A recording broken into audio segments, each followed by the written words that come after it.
उधर breaking news है केरल से। केरल के राज्यपाल आरिफ मोहम्मद खान ने केरल के मुख्यमंत्री पर बड़ा हमला बोल दिया। राज्यपाल आरिफ मोहम्मद खान के काफिले को काले झंडे दिखाए गए और यह घटना उस वक्त हुई जब वो एयरपोर्ट की तरफ जा रहे थे। उस वक्त छात्र संगठन एसएफआई के कार्यकर्ताओं ने उनका विरोध किया और कुछ प्रदर्शनकारियों ने उनकी कार पर हमला किया। खबरों के मुताबिक इससे भड़के राज्यपाल ने राज्य सरकार पर बड़ा हमला बोला और कानून व्यवस्था भंग करने वालों को संरक्षण देने का आरोप लगा दिया सरकार पर। उन्होंने मुख्यमंत्री पी विजयवर्गीय पर भी सीधा हमला बोला। I cannot allow the criminals, the juntas, to rule the road. You are surrounded by the security. Just a moment. What security people? They are hitting my car. So do you think that the police failed to ensure security? No, police, what people can do? When the chief minister is party to this conspiracy, what these poor people can do?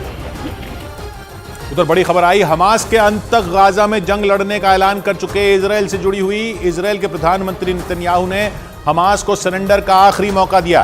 उन्होंने Hamas के लड़ाकों से दो टूक बोल दिया कि वो यहिया सिनवार के चक्कर में अपनी जान न गंवाएं और सरेंडर कर दें।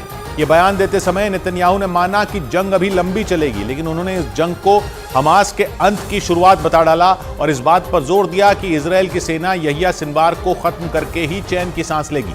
जबकि संयुक्त राष्ट्र की ओर से लगातार इजराइल पर सीज फायर का दबाव डाला जा रहा है, लेकिन नेतन्याहू ने एक बार फिर सीज फायर की मांग को एक कान से सुनकर दूसरे से बाहर निकाल दिया और केवल जंग जारी रखने का ही ऐलान नहीं किया, बल्कि हमास को सरेंडर का आखिरी मौका भी दिया। क्योंकि यहिया सिनवार के पकड़े जाने तक इजराइल का इरादा गाजा को यूं ही लहूलुहान करने का है। उसने जबालिया कैंप में रेड का वीडियो जारी करके अपने इरादे एक बार फिर जाहिर किए, क्योंकि वीडियो में इजराइल के सैनिक जबालिया कैंप के अंदर फायरिंग करते दिखे। इजराइल की सेना ने जानकारी दी कि उसने जबालिया कैंप में रेड इसलिए मारी क्योंकि उसे शक था कि हमास का एक खूंखार कमांडर वहां छिपा है और उसे पकड़ने के लिए इजराइल के सैनिक दबे पांव जबालिया कैंप के बाहर पहुंचे और गोलियां चलाईं।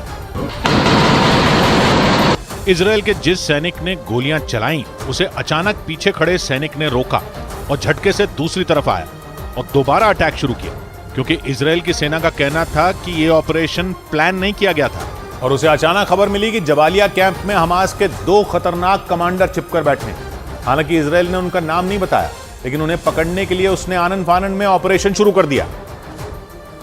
लेकिन जबालिया कैंप के अंदर घुसने से पहले इजराइल के सैनिकों को धुआंधार गोलियां चलानी पड़ी। वो अंदर मौजूद हमास के लड़ाकों को ललकारते भी सुनाई दिए और इसी दौरान एक सैनिक ने कैंप के अंदर बम फेंक दिया। बम फेंकने वाला सैनिक जैसे ही पीछे हटा, दूसरा सैनिक आगे बढ़ता दिखा, क्योंकि वो अंदर छिपे शख्स को संभलने का मौका नहीं देना चाहते थे और इसीलिए इजराइल के सैनिकों ने बिना एक पल गंवाए फिर से गोलियां चलानी शुरू कर दी। जो वीडियो जारी किया गया उसमें दिखा कि फायरिंग के वक्त एक सैनिक रुकता तो दूसरा शुरू हो जाता।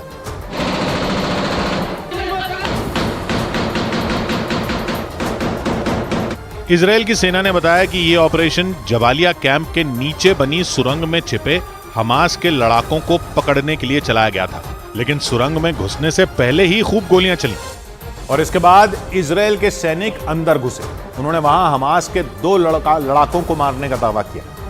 इजराइल की सेना ने बताया कि वो जब अंदर घुसे तो हमास के दोनों लड़ाके जिंदा थे और इसीलिए इजराइल के सैनिक गोलियां चलाते हुए अंदर घुसे। इस दौरान गिने चुने मौके ही आए जब गोलियों की आवाज सुनाई नहीं दी, क्योंकि ज्यादातर समय इजराइल के सैनिक अलर्ट थे और गोलियां चला रहे थे। उनका कहना था कि सुरंग में घुसते समय अंदर से हमास के दोनों लड़ाकों ने फायरिंग की और उसका उन्हें जवाब देना पड़ा। वीडियो में दिखा कि अंदर मौजूद हमास के लड़ाकों और इजराइल के सैनिकों की बहस भी हुई और इसके बाद इजराइल के सैनिकों ने एक बार फिर उन्हें टारगेट किया।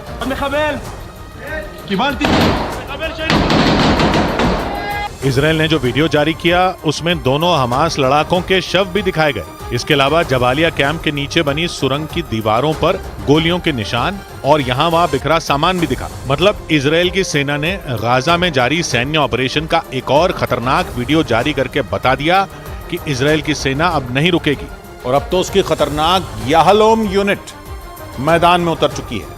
जबालिया कैंप में भी इजरायल की सेना की इसी टुकड़ी ने हाहाकार मचाया।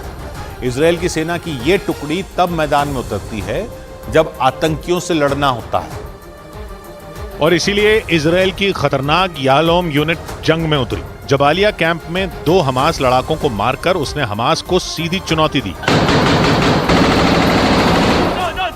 इजरायल की भाषा हिब्रू में याहलोम का मतलब होता है हीरा, और इसीलिए याहलोम यूनिट का नाम उसकी काबिलियत दिखाता है, क्योंकि इजरायल ने ये यूनिट सुरंगों को ढूंढने और वहां से दुश्मनों का सफाया करने के लिए बनाई है। इस यूनिट का हर सैनिक कई आतंकियों पर भारी पड़ता है, जिसके लिए उन्हें खतरनाक ट्रेनिंग दी जाती है। और इसीलिए हमास के जिन लड़ाकों को इजरायल आतंकी कहता है, उनका सफाया करने के लिए याहलोम यूनिट गाजा में जंग लड़ने लगी, क्योंकि नेतन्याहू ने साफ कर दिया कि वो जंग नहीं रोकेंगे, और जब तक यहिया सिनवार नहीं पकड़ा जाता तब तक गाजा में हाहाकार मचाते रहेंगे, जबकि संयुक्त राष्ट्र इजरायल पर युद्ध विराम का दबाव बना रहा है।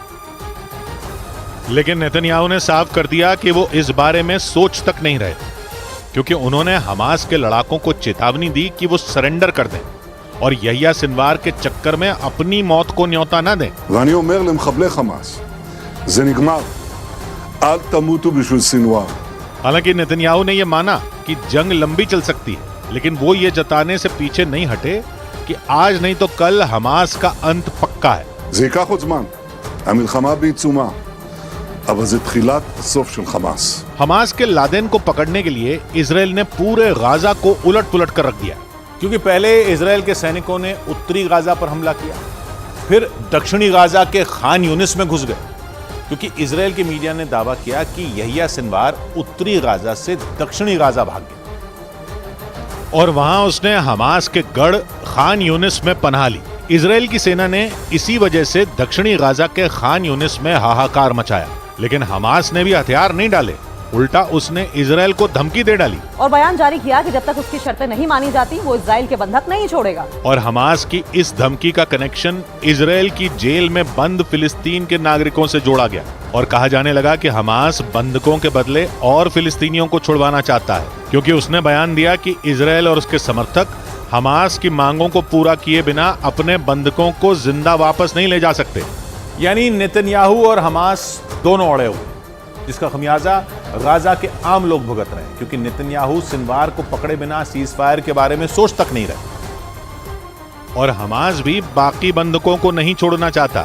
इजरायल और हमास के बीच पिछले महीने हुआ युद्ध विराम 1 हफ्ते ही चला था और 1 दिसंबर को खत्म हो गया था।